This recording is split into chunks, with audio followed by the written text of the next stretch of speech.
Kumusta mga pare koy? It's your boy, Jemo Boy. Kumusta ang araw natin? Buhay empleyado na naman. Bawat araw ng isang empleyado ay parang laban din. Gigising ng maaga, sasabay sa traffic, tapos haharap sa trabaho na madalas paulit-ulit lang.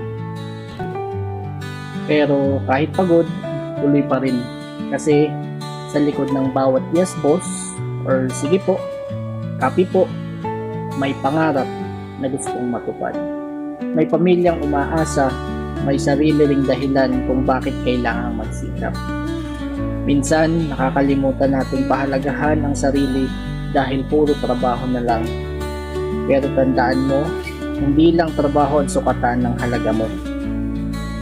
Yung sipag mo, disiplina mo, malasakit mo, yan ang tunay na puhunan mo. Kaya sa lahat ng empleyado dyan, saludo po akong lahat sa inyo.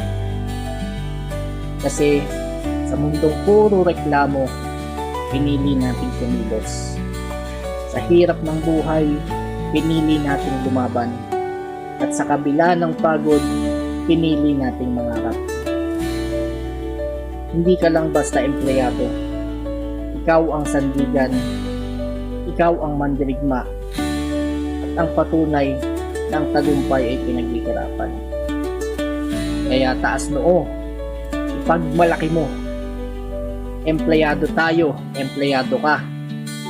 Kaya bawat araw ng trabaho mo, kwento yan ng bawat tapang at tagumpay mo.